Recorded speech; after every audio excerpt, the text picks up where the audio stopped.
Um novo conceito de lazer no coração da Serra Gaúcha. Termas Clube Parque das Águas, com parque indoor. Termas Clube Parque das Águas informa. A seguir, entrevista do dia. O espaço do telejornalismo diário na TV Serra.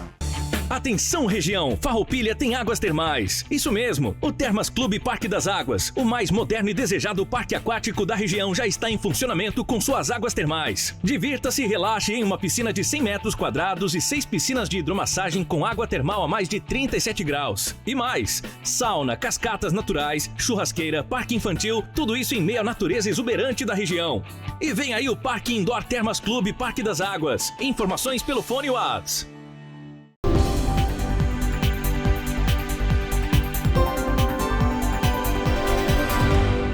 Amigos da TV Serra Farroupilha, quero cumprimentá-los. Olá, tudo bem? É hora da nossa entrevista do dia, é hora do telejornalismo local, os assuntos do momento, o cotidiano de Farroupilha em pauta, em evidência, aqui na programação da sua, da minha, da nossa TV Serra, a TV da comunidade de Farroupilha. A entrevista do dia tem o patrocínio do Termas Clube Parque das Águas, um novo conceito de lazer aqui no coração da Serra Gaúcha. Termas Clube Parque das Águas. Agora você não precisa mais sair de Farroupilha para ir às águas termais, porque temos águas termais em Farroupilha. No ar pelos canais 26 e 526 da NET Claro, região cobertura Farroupilha. Ainda também pelo Facebook, pelo Instagram, pelo nosso canal no YouTube. E também temos o nosso site www.tvserra.tv. E a TV Serra dá continuidade, então, ao rescaldo político, aos comentários, às análises do pleito do segundo turno das eleições 2022. Ontem nós tivemos nesse espaço a presença, então, do Partido dos Trabalhadores falando sobre a eleição de Luiz Inácio Lula da Silva para a presidência da República. Pelo terceiro, Lula terá o terceiro mandato à frente do Brasil como chefe da nação brasileira, depois de 2 mandatos consecutivos. E hoje o nosso olhar ele se volta mais para o Rio Grande do Sul, porque Eduardo Leite entra para a história do Rio Grande do Sul como o primeiro governador a ser reeleito para o cargo. Em que pese o município de Farroupilha tenha tido um comportamento diferente na eleição, Eduardo Leite é o governador do Rio Grande do Sul para os próximos 4 anos. Aqui comigo o professor Diego Tormes, do PSDB, que é do partido do governador eleito, e também o Arielson Arcego, do MDB, presidente da executiva municipal do MDB, que tem o vice-governador eleito, o até então deputado Gabriel Souza, que a partir do ano que vem é o vice-governador na chapa vencedora de Eduardo Leite. Quero inicialmente cumprimentar os nossos convidados, agradecer pela presença e cumprimentar o professor Diego Tormes, porque tem andado em Farroupilha, não só em Farroupilha, mas em toda a nossa região também, lado a lado, no período da campanha com o governador eleito, candidato então Eduardo Leite, agora governador eleito. Parabéns, bem-vindo, tudo bem? Eu que agradeço o convite, obrigado, e vamos poder prossear um pouquinho com o Arielson, que é companheiro também de política. Quero cumprimentar o Arielson, só vou pedir para o Arielson tomar o microfone também. Arielson, prazer te receber aqui nos estúdios, cumprimentar também pela chapa exitosa, pela vitória, já que Gabriel Souza é uma das renovações dos quadros do MDB do Rio Grande do Sul. Bem-vindo, tudo bem? Bem-vindo, Leandro, boa tarde também aqui ao Diego, né, que é do PSDB, e a todos os ouvintes e telespectadores da TV Serra. Com certeza. Bom, eu inicio aqui com o Diego Tormes, professor Diego Tormes, do PSDB. Foi uma atitude arrojada de Eduardo Leite se colocar no paro para a disputa do governo do estado do Rio Grande do Sul? Porque ele disse lá num determinado momento de que não seria candidato à reeleição. Mas depois veio a campanha, veio o período, e ele disse que não tinha vergonha de dizer, e aí eu lembro do Arielson, não tinha vergonha de dizer de que ele havia mudado o seu posicionamento. Teve coragem? Não foi uma campanha fácil, foi uma campanha muito difícil. O Arielson sabe, nós tivemos que enfrentar muitos problemas. O PSDB teve que enfrentar, assim como o MDB deve ter enfrentado seus problemas. Nós tivemos, voltando para trás, né? nós tivemos que enfrentar problemas internos, porque tu ser o governo é um ônus, é um desgaste do caramba. Tu ser o governo no meio de uma seca rigorosa, de uma pandemia e dos reflexos de uma guerra e de um cenário político eleitoral totalmente polarizado, né? A eleição do Estado do Rio Grande do Sul ela foi nacionalizada desde sempre. Então, isso foi, desde o início do governo do Eduardo, foi muito difícil, né? O Eduardo tem uma característica própria, que foi saber conversar com os diferentes partidos que estavam dentro da Assembleia. O MDB e o PSDB tiveram no segundo turno da eleição de 2018, 18, sim, Isso. e em lados opostos, o Sartori e o Eduardo. Terminada a eleição, conseguiu-se abrir um canal de diálogo e os dois sentarem junto e aprovar reformas importantes. Ou seja, parou-se algumas arestas do período eleitoral, mas se olhou para o passado, porque não é a primeira vez que PSDB e PMDB estão juntos. Né?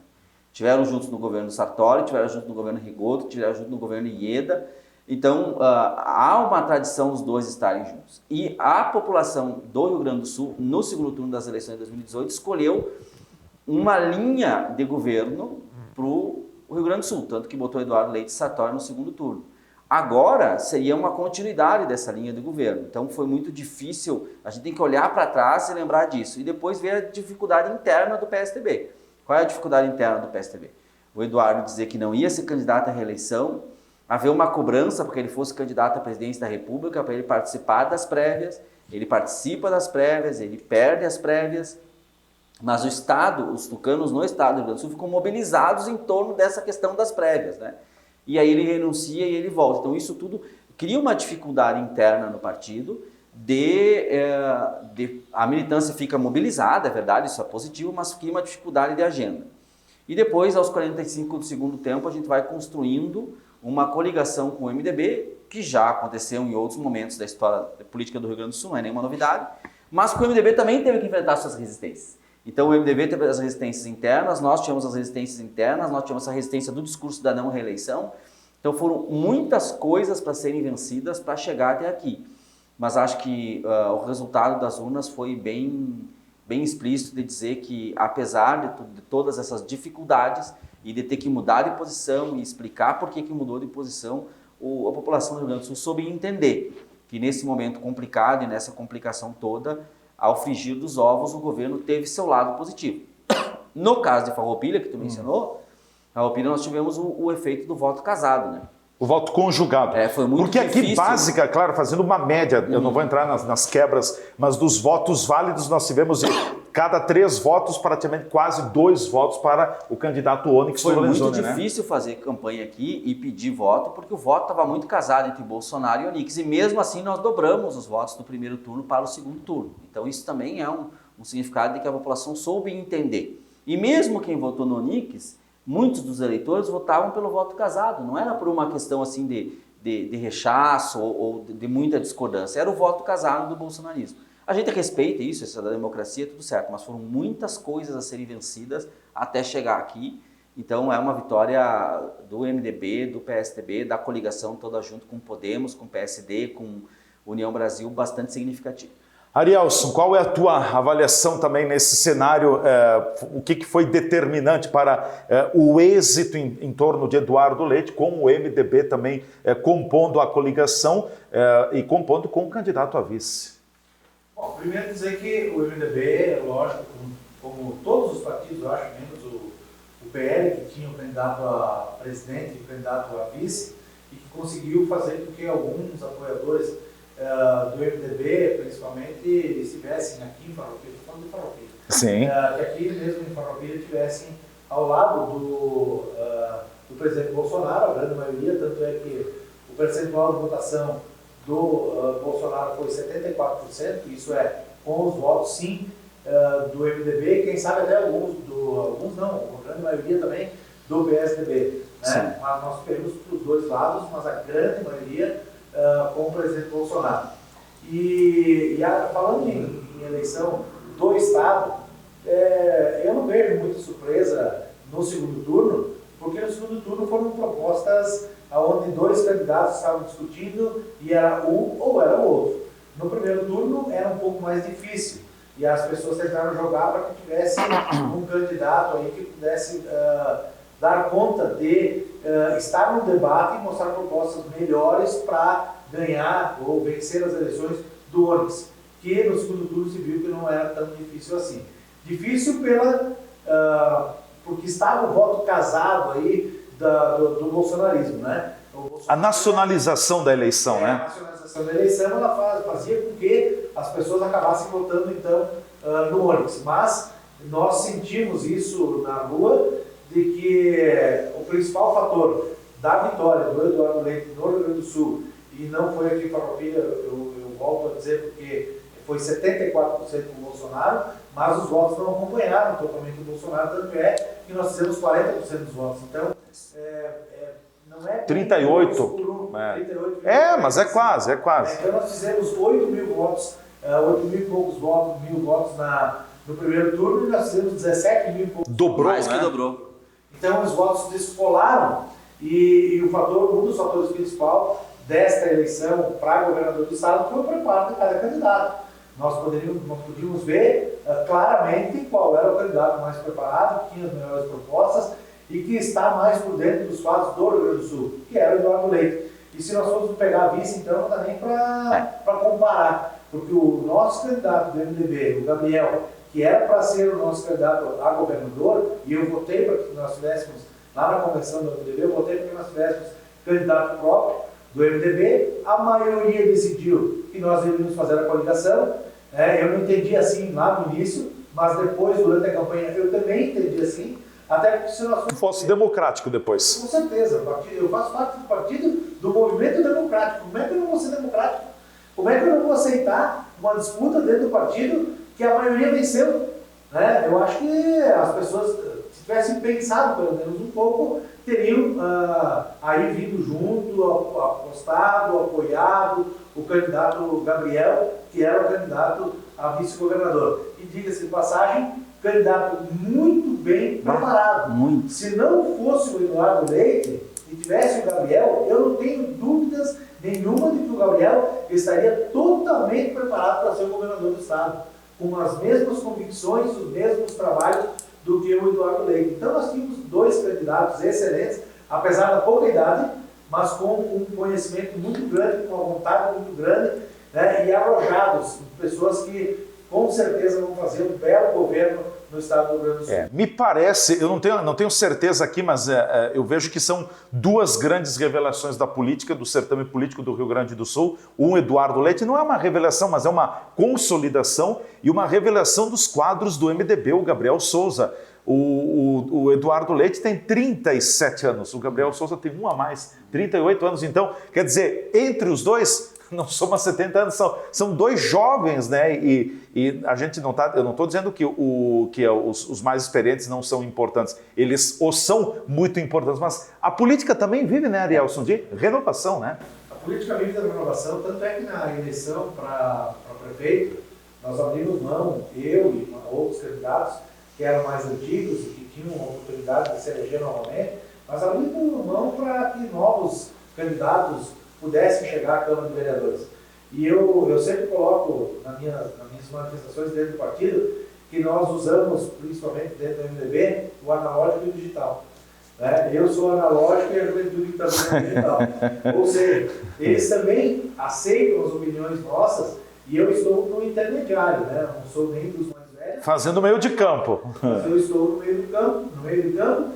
E assim, quando nós precisamos de alguma coisa que nós achamos que dá para fazer, a gente sabe que dá para fazer ali naquelas ferramentas aí, a gente sabe que dá para fazer. Mas os jovens com certeza sabem fazer melhor.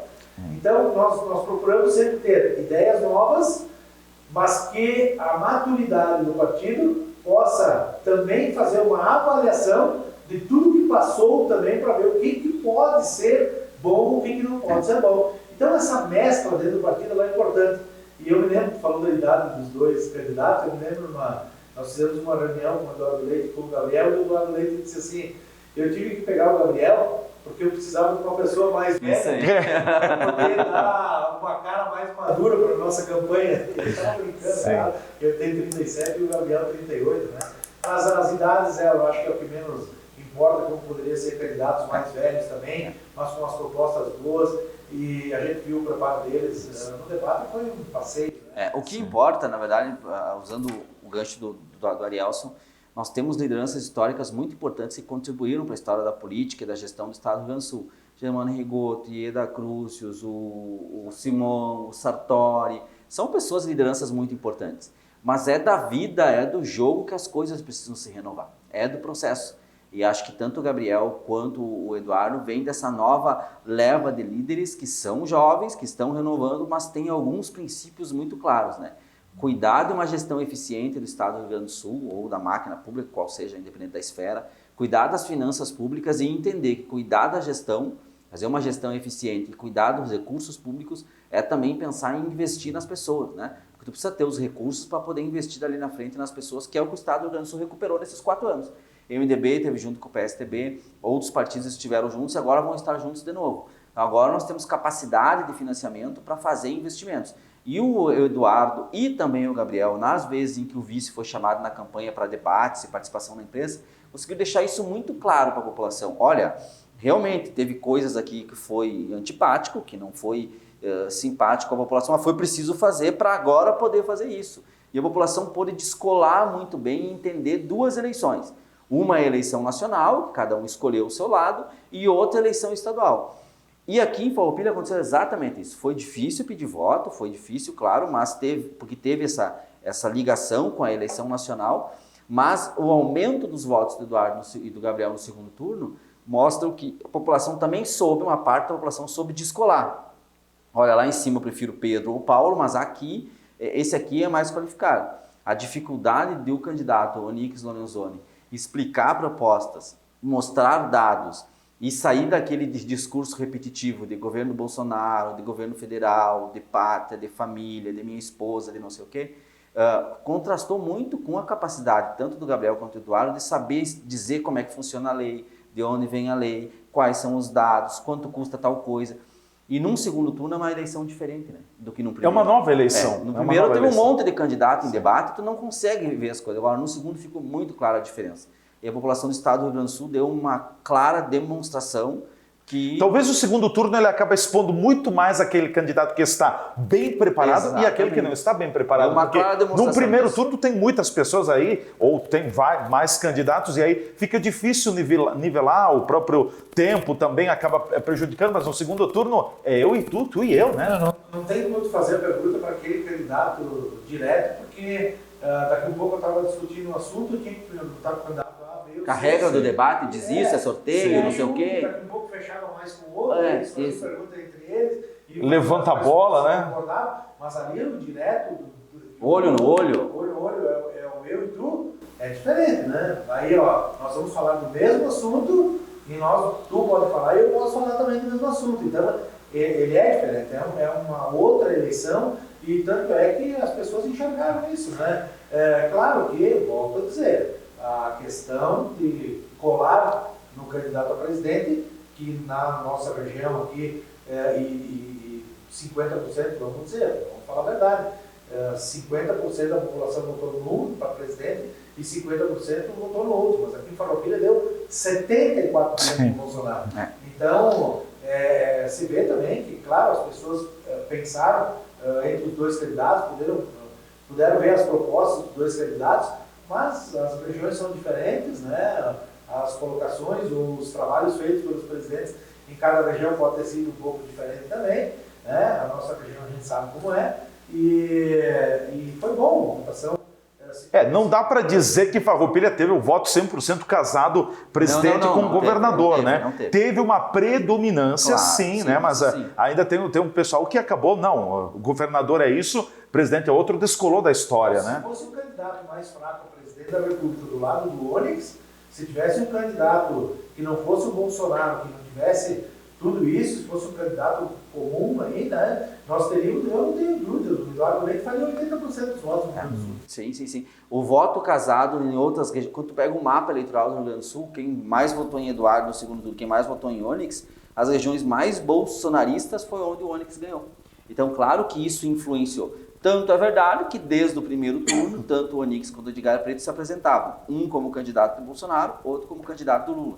Né? Então, vencer essa polarização e chegar no segundo turno foi uma tarefa extremamente difícil, mas O resultado foi positivo. Bom, nós vamos para o nosso intervalo, só quero passar os números, a gente já sabe, mas enfim, para deixar registrado também aqui no programa, a votação para governador aqui no Rio Grande do Sul, em Farroupilha, para governador, isso dentro dos votos, né? Nós tivemos em Farroupilha o Onyx Lorenzoni com 61,55%, 27.593 votos, Eduardo Leite 38,45% com 17.239 votos. E a abstenção em Farroupilha foi pouco acima de 16%, 9.164 deixaram de comparecer às sessões eleitorais. Nós vamos para o nosso intervalo, em seguida a gente volta com a segunda parte do nosso bate-papo, ainda aqui no cenário das eleições 2022.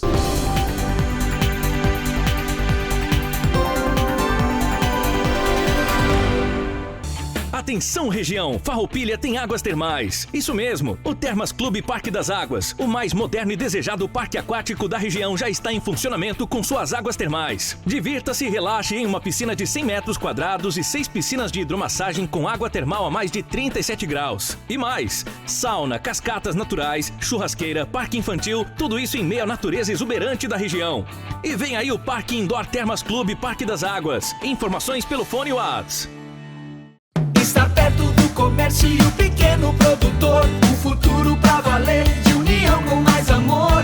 É minha cidade que vejo crescer, a felicidade a poucos metros de você. Valorize o que é daqui, Farroupilha caminhando pro futuro mais feliz. Viva Farroupilha, viva e descubra Farroupilha. Uma iniciativa Cindy Lojas Farroupilha. A Borfar Seguros tem tudo o que você precisa para ter uma vida segura e tranquila. Aqui você encontra todos os tipos de seguros para proteger seus bens e seu patrimônio. Nossa equipe é altamente preparada para lhe oferecer o que tem de melhor no mercado. E além da linha completa de seguros, a Borfar também tem linhas de financiamentos e de consórcios. Venha conversar conosco e juntos iremos buscar sempre o melhor para você. Borfar, Avenida Júlio de Cacilhos, 1325 Centro, fones 2628-2200, WhatsApp 54991469446.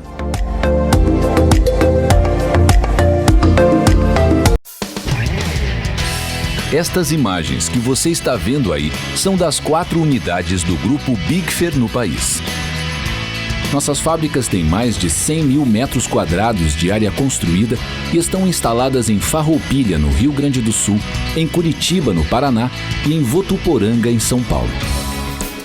Somos o maior fabricante de acessórios para móveis da América Latina. Produzimos mais de 10 mil itens que atendem aos mercados moveleiro, metal mecânico, linha branca, metais sanitários e supermercadista no Brasil e no exterior.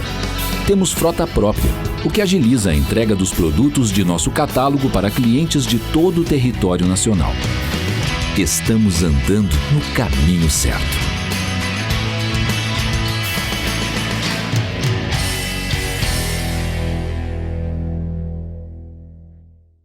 A Bitcom é mais que conexão na fibra, é experiência. Contratando os planos de 360 ou 240 MB, você embarca em uma aventura por mundos cinematográficos. São filmes, séries e desenhos online grátis para aproveitar com toda a família. Além de instalação isenta, sem fidelidade e sem consulta de crédito. Prepara a pipoca e nos chama no WhatsApp 0800 643 36590. Bitcom, internet de verdade. Existe o consumismo e o consumo consciente. Existe o individualismo e a cooperação. Para tudo existe alternativa. Nós somos o Sicredi, uma alternativa que alia suas necessidades financeiras com a economia local, a educação e o desenvolvimento das regiões em que atuamos. Que valores tem o seu dinheiro? Escolha o Sicredi, onde o dinheiro rende um mundo melhor.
A comunidade de Farroupilha conta com uma moderna central de serviços de saúde do Círculo.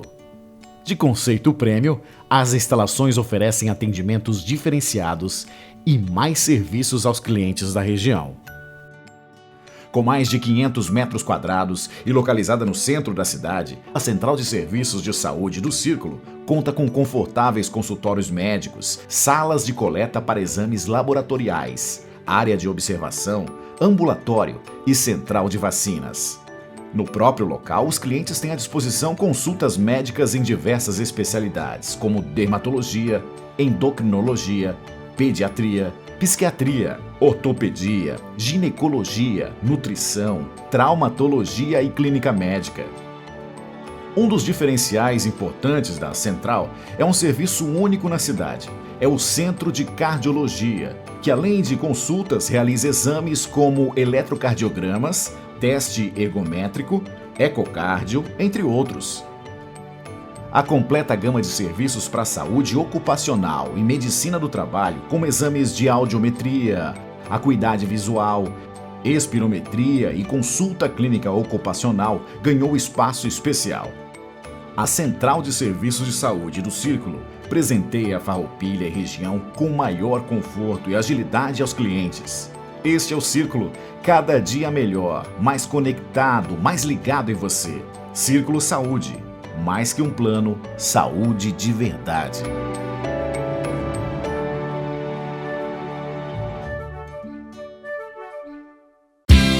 Olha quem chegou, chegou pra alegrar. Farroupilha agora tem preço baixo, Vantajão Atacado, ao lado da Colombo. Vem pro Vantajão. Preço baixo é preço Vantajão.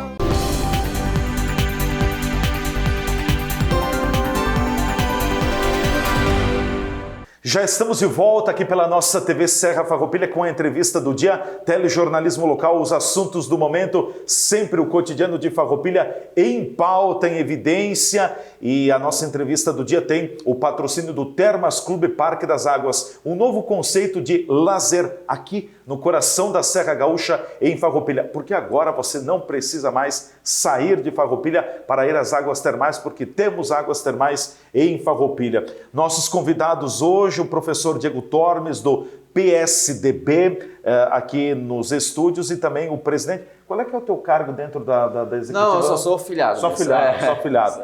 O Arielson já é presidente da executiva do MDB em Farroupilha. Estamos falando fazendo o rescaldo sobre as eleições de 2022, principalmente o governo do estado do Rio Grande do Sul. Diego, eu quero te fazer uma colocação, porque Eduardo Leite, no meu ponto de vista, quebrou pelo menos dois paradigmas. Primeiro, é fato, é o maior, ele foi o primeiro governador a ser reeleito para o cargo. Um outro paradigma que acho que também foi quebrado, ele já não é tão difícil assim, mas é menos comum. Geralmente, no primeiro turno, quem fica em segundo lugar no primeiro turno vai para o segundo turno. Geralmente quem ganha é quem lidera. Eduardo Leite inverteu a regra, saiu em segundo lugar, terminou em segundo lugar no primeiro turno e foi o vencedor no segundo turno. Onde foi a virada de chave? O que foi determinante para o triunfo de Eduardo Leite? A chegada no segundo turno foi difícil. Foi sufoco. A gente sabia que ia ser Estava difícil. sentado aqui nessa mesa, né? A gente sabia que ia ser difícil, porque tinha 3 candidaturas muito organizadas, tanto a do Eduardo, quanto a do Onix, quanto a do Preto.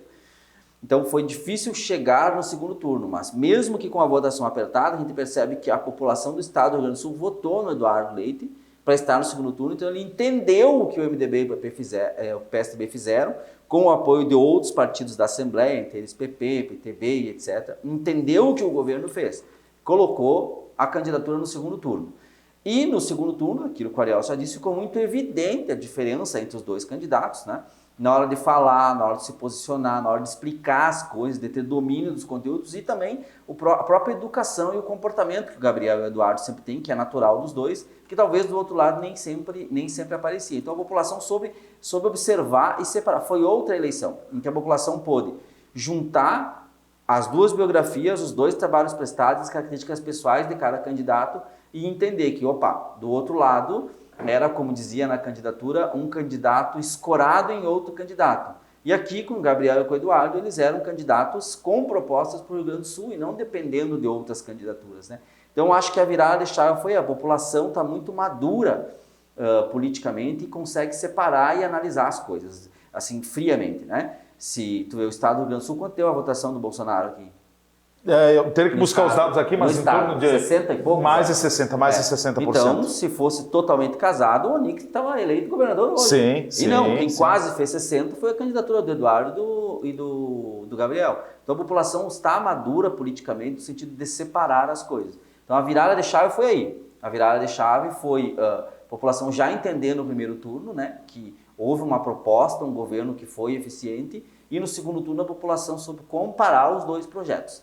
Comparou os dois projetos e percebeu que um projeto era bom e o outro era uma aventura.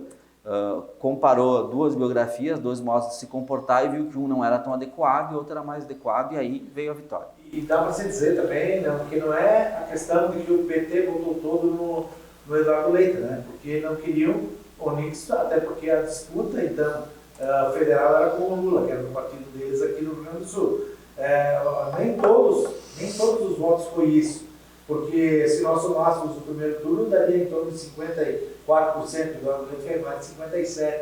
Então, teve sim, não todos os votos do PT, a grande maioria foi para Eduardo Leite, né, que daí ajudou também nessa questão de passar dos votos do Onix, né, mas que muitas pessoas acabaram, então, no segundo turno, votos de outros candidatos, né, até o próprio Onix, eu acho que veio para o Eduardo Leite, mas votos do Reis e votos de Argenta, votos do Vieira da Cunha, né, todos, a grande maioria veio aí para a questão do Eduardo Leite. E agora, nesse segundo mandato de Eduardo Leite como governador do Rio Grande do Sul, a partir de 2023, 23, 24, 25 e também 26, começo com o Diego, o Eduardo Leite será um governo de continuidade, vai ser um repeteco do primeiro governo, ou vai ser continuidade, mas com um outro foco de atuação? Na verdade, tem que olhar, tem dois cenários diferentes agora, né?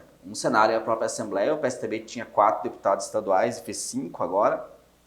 Então tem que olhar as forças da Assembleia. A chamada governabilidade. O Eduardo soube trabalhar bem com a Assembleia, mesmo com candidatos e partidos que não foram muito alinhados ao governo ou que estiveram na primeira hora na campanha, na última eleição. O próprio MDB, no Sartori, né? Nós dois estivemos em espaços diferentes em 2018.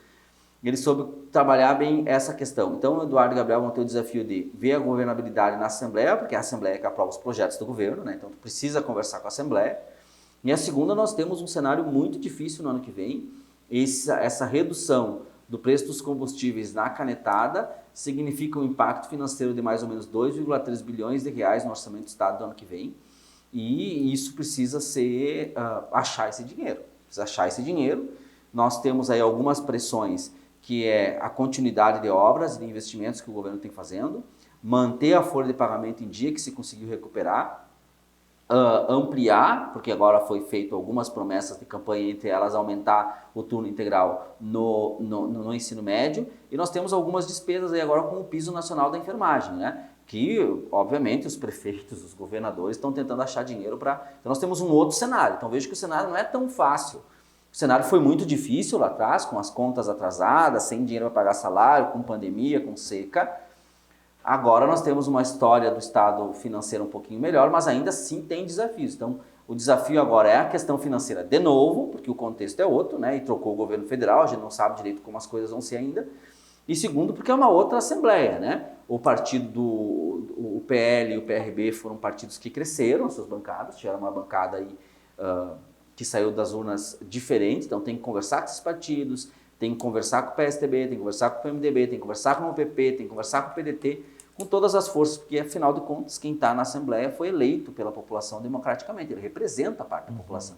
Então tu vê que é outro governo agora, mas a gente espera que vai ser a mesma linha de tratar com educação, de focar em projetos, em resolver problemas, não atacar as pessoas. Claro que é a tua área, eu sei que tu talvez vai puxar um pouco a brasa para o teu assado. A educação precisa ser um dos carros-chefes do governo? O problema, as pessoas têm dito muito, os líderes políticos, que a educação no estado do Rio Grande do Sul tem perdido posições a nível nacional nos últimos anos e por isso ela é muito ruim. Na verdade, o movimento não é esse, o movimento é que os outros estados começaram a se organizar. E os outros estados começaram a se organizar e cresceram muito. Nós sempre estivemos aqui em cima. E os outros estados aqui embaixo. Agora eles começam a organizar e investir, se qualificar, e não tem espaço de primeiro lugar para todo mundo, só tem um primeiro lugar. Nós temos um problema bastante significativo no estado do Rio Grande do Sul, que é a questão do salário e da carreira dos servidores da educação, que agora está um pouco organizado. E no momento em que nós temos uma redução do nível da população, da taxa de natalidade no estado do Rio Grande do Sul, isso significa que tem menos alunos nas escolas. Menos alunos nas escolas também significa menos dinheiro, porque é a quantidade de alunos matriculados que significa recursos, né? Então, essa brincadeira do ICMS significa 20 bilhões de reais a menos no financiamento da educação do Brasil inteiro no ano que vem. Então, vai bater no Rio Grande do Sul também. Então, é um desafio que tem aí pela frente. A nossa rede estadual, ela tem um desafio muito significativo, que é a questão de infraestrutura. Investir na infraestrutura. A questão dos salários foi relativamente organizada, agora tem que cuidar de novo, né? Porque senão descamba, mas a questão de infraestrutura é muito complicada e precisa ser o foco do governo. O governador e o vice-governador disseram que vão investir isso nos próximos 4 anos e a gente confia nisso. Arielson, vou te colocar 2 questões. A primeira delas, né, os desafios que você vê para o governador Eduardo e o vice-governador o Gabriel, agora nesse mandato que inicia no ano de 2023. E uma segunda colocação também, o que representa para a Farroupilha? A Farroupilha sai fortalecida nesse processo, porque a administração pública municipal tem o vice-governador aí, o Gabriel, que é dos quadros do MDB, que compõe a coligação do prefeito Fabiano Feltrin, né?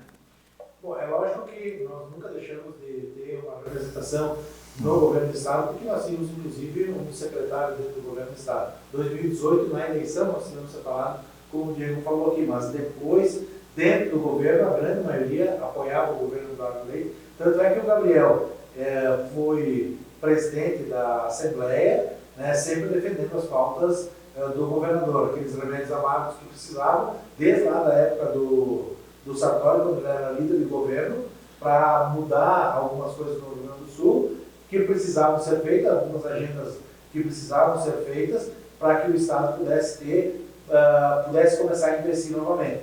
Também nós tivemos, é lógico, isso nós não podemos deixar de falar, do governo Bolsonaro, que acabou repassando um pouco mais de recursos para os estados, então isso também ajudou. Mas algumas reformas feitas pelo governo do estado também ajudaram. A questão da diminuição dos impostos, ela é sim um problema, e eu vi já o governador Eduardo Leite falando que vai conversar com o presidente da República, com os deputados, para que possam ver de que maneira vai ser recompensado os estados da questão dos impostos. Então, isso vai ser um tema muito importante para que o Estado possa continuar crescendo como vinha agora. Eles avançaram na segurança, avançaram na educação, e a educação, nós vamos colocar aqui, uma das principais bandeiras nessa eleição do governador Eduardo Leite é a questão da educação.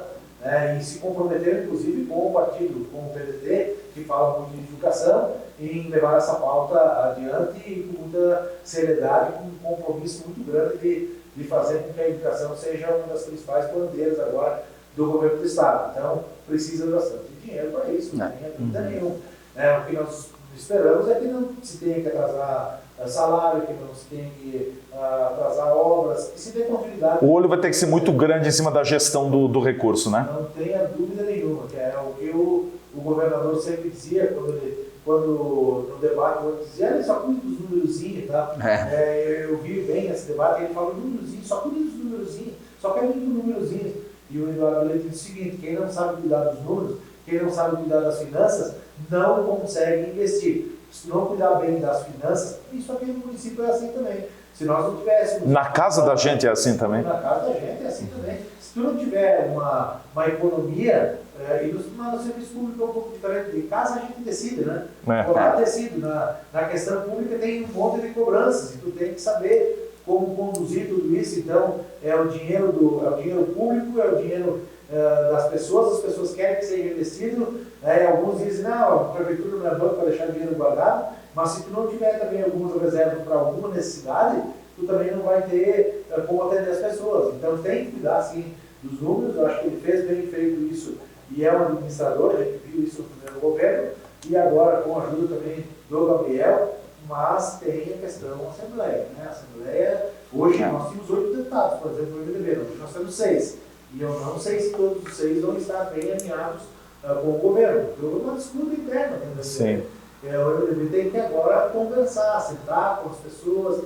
O próprio prefeito de Porto Alegre, fez campanha contra.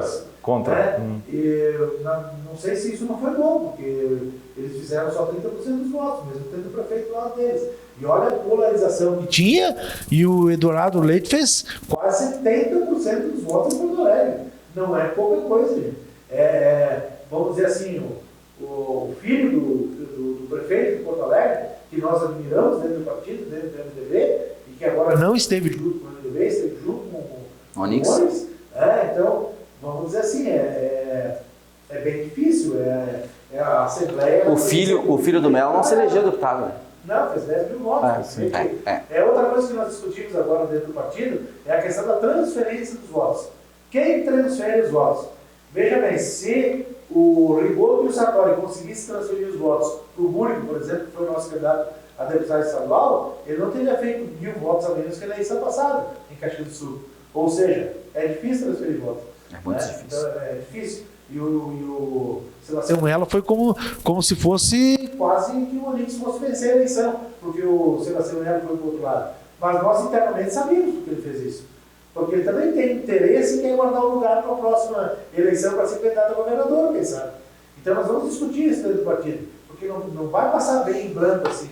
Tem coisas que não são mágoas, são visões e são questões que nós temos sim que tratar dentro dos partidos políticos. Porque cada eleição é uma visão de alguma coisa, e eu como presidente do partido, e aqui em Farroupilha também nós tivemos algumas divisões. Pessoas influentes, pessoas que têm muito voto dentro do município, fazendo campanha não para o MDB, fazendo campanha para o PL, por exemplo. Então, nós vamos ter que sim discutir isso dentro do nosso partido, né? Para que a gente amadureça algumas coisas, algumas questões internas também. Entrei num outro assunto aqui, mas enfim. Não, mas que tá ligado, um assunto necessário, a população precisa saber como as coisas funcionam. As pessoas acham que as decisões partidárias são assim, né? Não, as coisas têm que ser discutidas, tem que convencer. O presidente do MDB ele diz, todo mundo vai votar aqui. E aí as pessoas me perguntavam, mas como é que o partido não está dividido? Não, o partido não está todo dividido. O partido tem algumas pessoas que pensam um pouco diferente. Eu, por exemplo, quando eu ouvia alguém dizer assim, mas o pessoal não vai votar, não, porque alguns dizem, não, porque nós tínhamos que ter o 15. Nós queríamos o 15 no Rio Grande do Sul, nós tínhamos que ter o nosso candidato. Aí eu perguntava para alguns, tá, mas e a nível nacional, no primeiro turno isso, né? Mas a nível nacional que nós temos a Simone Tebet, que é o 15, por que não vota? Aí qual é o argumento? O argumento de não votar no 15, então? Nós temos o 15. É que acontece o seguinte, a decisão de colocar uma candidata foi muito tardia. Ela veio de cima, ela veio de baixo. Apareceu o nome que foi candidata, não foi construído ao longo dos anos aí um nome para ser candidato. E assim foi na outra com Meirelles e várias. No PSDB funciona assim, também até a população poder entender. Eu internamente fui contra a saída do Eduardo para ser candidato a presidente da República. A minha sugestão interna é que ele ou focasse na reeleição ou fosse candidato a senador ou alguma coisa, porque é jovem, né? Tem todo o tempo pela frente.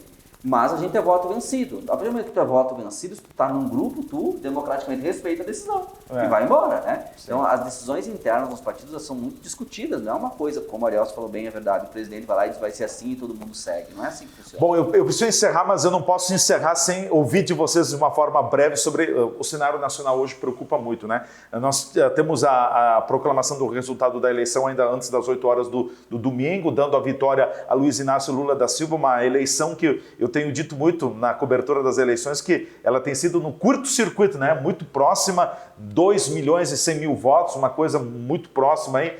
E estamos até o momento da nossa conversa, às 14 horas, um silêncio ainda, não houve nenhuma manifestação pública do atual presidente da República, que era candidato à reeleição, e também todos esses protestos pelo Brasil com bloqueio de rodovias. Diego Tormes, qual é, de uma forma sintética, a tua análise de todos esses desdobramentos da eleição do Lula e os desdobramentos que o Brasil está tendo? O presidente Bolsonaro erra estrondosamente ao não reconhecer o resultado das urnas. Ele deveria reconhecer.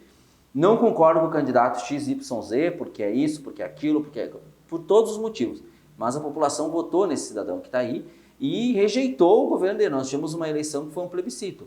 O candidato que ganhou é tão ruim e tão desqualificado, mas ganhou a eleição porque a população rejeitou o governo do outro lado. O governo foi conflituoso, o governo foi difícil, o governo não soube comunicar as coisas que fez, porque o governo teve realizações. Ele não ficou 4 anos ali sem fazer nada. Os conflitos que o presidente e os filhos dele criavam deram muito mais espaço do que poder divulgar as realizações. A condução... Roubaram a cena. Roubaram a cena. A condução da pandemia foi muito tumultuada. O presidente tem legitimidade para escolher o jeito que ele acha que as coisas têm que ser, mas ele não precisa se colocar em conflito com os governadores, né? Isso ficou muito claro. Então nós tínhamos uma série de problemas internos no governo que ofuscaram as realizações do governo. E isso fez com que a população rejeitasse o governo e votasse num outro candidato. A gente sabe que tem regiões do país que votaram mais em Lula e outras mais em Bolsonaro, mas o Lula ganhou a eleição com 2 milhões de votos a mais. O Bolsonaro já deveria ter reconhecido, porque se ele realmente, de fato, é conservador e ele sabe que é ser conservador, o conservador conserva as instituições, entre elas o voto. E no voto ele perdeu, ele já deveria ter reconhecido. Arielso, a tua análise também desse cenário. Eu só espero que o próximo presidente tenha serenidade, né? Que ele possa fazer um governo diferente do que fez nas outras vezes e que o que manchou a vida pública dele seja diferente agora, né? Eu vejo em falar em união do Brasil, eu acho dos brasileiros, né? Eu acho difícil, porque se o Bolsonaro não conseguiu, contudo, toda a população ao lado dele, com uma grande massa que acompanhava ele o tempo inteiro, que pegou a bandeira do Brasil e colocou nas costas, nas casas, nos carros, ou seja, defendeu realmente um amor à pátria e tal, toda a metade da população. E mesmo assim não deu, a gente vê, existe realmente uma divisão muito grande, tanto é que os votos foram 50% para um lado e praticamente 50% para o outro lado, né? Foi meio a meio praticamente, né? Então foi uma questão de 50%, né? Então realmente é difícil, vai ter um grande trabalho pela frente na questão do Congresso Nacional. Nós vamos ver quem é quem lá dentro do Congresso, agora que se elegeram, dizendo que não tem compra de deputados e tal, e agora já começa, né, o Centrão, já começa a falar isso e aquilo. Tu ouve algumas coisas assim, a formação do governo com os novos ministros, ele vai ter que chamar a gente dos outros partidos. Óbvio. Com certeza vai estar. Óbvio. Aliás, o MDB tem estado no governo desde o início da redemocratização, né? E se não tiver no governo, não governa, né? Então é isso que a gente sempre diz. É aquilo que eu disse, tu precisa do parlamento para conversar. Precisa do parlamento, e o MDB, eles chamam desse centrão aí, ele vai estar junto novamente, então, não sei se todos, é difícil, né? Eu vejo, por exemplo, se pegar aqui no Rio Grande do Sul, nós elegemos 3 deputados federais, né? Um é o Bioc, o outro é o Mantera, o outro é o Alceu Moreira. Alceu Moreira, isso. 2 deles, defensores ferrenhos do Bolsonaro. O Márcio Bioc é mais ponderado, trabalha junto com os governos, eu acho que é fácil de conversar com ele, não que ele seja, vou para um lado, vou para o outro, ele vai para o Brasil, né? Ele trabalha para o Brasil, eu entendo assim, ele vai trabalhar tanto com o governo, o outro votando naquilo que ele achar que é correto a população, votando junto, e aquilo que não é, não vai votar. Agora, assim como os outros 2 também, eu tenho certeza que os nossos deputados, eles têm a consciência, né, tranquila para poder votar, não tem mancha nenhuma nos deputados. Provavelmente aí nós teremos surpresas nos nossos deputados federais, talvez até e aí a gente já saberia qual é, né? Talvez Márcio Bioc sendo até, quem sabe, aí um futuro secretário de Estado, né? Como foi no governo do Sartori também, né? Foi secretário de Estado, quem sabe até vá, daí nós temos o próximo suplente, o suplente do MDB seria o Giovanni Feltes, talvez com quase 100 mil votos também, né? Então não é pouca coisa. Acho que daí teria a sua oportunidade também. Perfeito. A vida do Lula não vai ser fácil nesse governo, porque ele não vai ser o mandato que ele já teve no passado, né? Ele vai ter maioria, evidentemente, mas a maioria que ele vai ter vai ser uma maioria disso que o Ariel está falando, de chamar alguns deputados de alguns partidos para comporem com o governo. Mas as urnas deixaram claro que ele tem uma minoria no Congresso para governar. Isso, vamos dizer que não vai ser a maioria, pelo menos nós vamos ter fiscais. Né? Isso aí, é a função do parlamento, né? Fiscalizar. Arielson, obrigado pela presença, até uma próxima oportunidade. Foi bom te receber aqui, obrigado. Eu que agradeço, a gente tem procurado ficar mais nos bastidores, trabalhando, né? Não querer vir, não querer ir numa rádio, não querer vir na TV. Eu, se vocês, os telespectadores estão vendo aí, não me ouviram também em emissoras de rádio durante esses 2 anos que eu estou fora da Câmara de Vereadores. Isso é verdade, isso é verdade. Fora da Câmara de Vereadores, porque eu acho que tem que protagonizar, são aquelas pessoas que estão nos cargos e foram eleitos para ser o representante da comunidade. Eu estou trabalhando na administração municipal, mas fazendo um trabalho para ajudar, né? E as pessoas que têm que falar são aqueles que foram eleitos e são os representantes então, da comunidade. Obrigado. Diego Tormes, mais uma vez, gratidão, obrigado. Mais uma vez estou aqui, agradeço a oportunidade de conversar com a população e vamos agora esperar que o Rio Grande e o país sejam melhores do que são hoje, é isso que a gente espera. Com certeza. Encerramos aqui a nossa entrevista do dia, um forte abraço, até amanhã a gente volta a se encontrar novamente com a nossa entrevista do dia.